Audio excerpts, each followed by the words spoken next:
পুলিশে দেখে ৮ তলা থেকে অন্য ভবনে লাফ দিলেন যুবলীগ নেতা।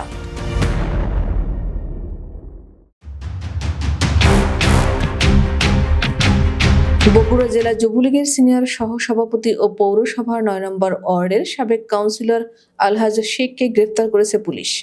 মঙ্গলবার রাতে শহরের সূত্রাপুর ঈদগাহ সংলগ্ন বাড়ি থেকে তাকে গ্রেফতার করা হয়। তার বিরুদ্ধে ৯টি হত্যাসহ ২০টি মামলা রয়েছে। এ তথ্য নিশ্চিত করেছেন বগুড়া সদর থানার ভারপ্রাপ্ত কর্মকর্তা এস.এম. মঈনুদ্দিন। জানা গেছে ৫ আগস্ট গণ অভ্যুত্থানে আওয়ামী লীগ সরকার পতনের পর থেকেই আত্মগোপনে ছিলেন জেলা যুবলীগের এই নেতা। মঙ্গলবার তিনি বাড়িতেই আছেন এমন খবর পেয়ে রাত ১২টার দিকে সদর থানা ও জেলা পুলিশের গোয়েন্দা শাখার সদস্যরা যৌথভাবে অভিযান চালায়।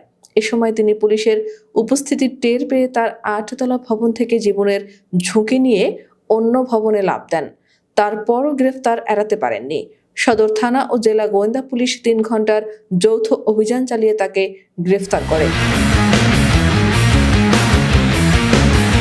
তিনি আরও জানান, নিজের বাড়িতেই এতদিন আত্মগোপনে ছিলেন তিনি। পুলিশ তাকে গ্রেফতার করতে গেলে টের পেয়ে ৮ তলা বাসা থেকে লাফিয়ে পালানোর চেষ্টা করে। পরে পুলিশ তাকে গ্রেফতার করে।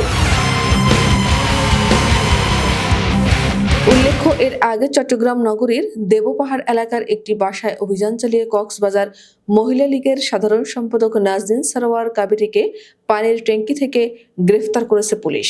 স্থানীয় একটি সূত্র জানিয়েছে, রাত ১০টার দিকে পুলিশের সঙ্গে একদল নেতাকর্মী কাবেরীর বাসার সামনে অবস্থান নেয়।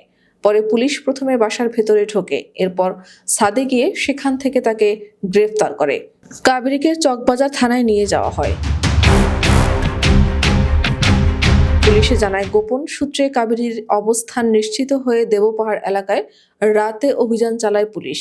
পুলিশের অভিযানের খবর পেয়ে কাবেরী ওই বাড়ির ছাদে উঠে পানির ট্যাঙ্কের ভিতরেই লুকিয়েছিলেন। এক পর্যায়ে পানির ট্যাঙ্কের ভিতর থেকে তাকে বের করে আনা হয়। দেবপাহাড়ের বাসাটি কাবেরীদের পৈতৃক নিবাস। ৫ আগস্টের ছাত্র গণ অভ্যুত্থানের সরকার পতনের পর কাবেরী আত্মগোপনে চলে যান। বিষয়টি নিশ্চিত করে কক্সবাজার থানার উপপরিদর্শক হুমায়ুন কবির বলেন, আওয়ামী লীগ নেত্রী কাবেরীকে বিশেষ অভিযান পরিচালনা করে আটক করা হয়েছে। পুলিশের একটি সূত্র জানিয়েছে, কাবেরীকে কক্সবাজার জেলা পুলিশের কাছে হস্তান্তর করা হয়েছে। সেখানে কোনো একটি মামলায় তাকে গ্রেফতার দেখানো হতে পারে।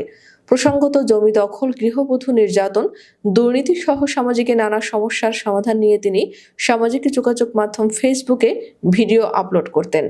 এতে আলোচিত সমালোচিত এই নেত্রী ফেসবুকে ভাইরাল ছিলেন। গত জুলাই-আগস্টে ছাত্র জনতার আন্দোলনে হামলা চালানোরও নির্দেশ দেন এই নেত্রী। তবে গত ৫ আগস্টে শেখ হাসিনা দেশ ছেড়ে পালিয়ে যাওয়ার পর আত্মগোপনে চলে যান ভাইরাল কাবেরী। এরপর তাকে আর কোথাও দেখা মেলেনি। গোপন সংবাদ পেয়ে পুলিশ তাকে গ্রেফতার করেছে। সদর থানার ওসি জানান, আগের ৬টি হত্যা সহ ১৩টি মামলা ছাড়াও তার বিরুদ্ধে ৫ আগস্টের পর আরও ৩টি হত্যা সহ ৭টি মামলা রয়েছে। এ নিয়ে তার বিরুদ্ধে মোট মামলার সংখ্যা ২০টি।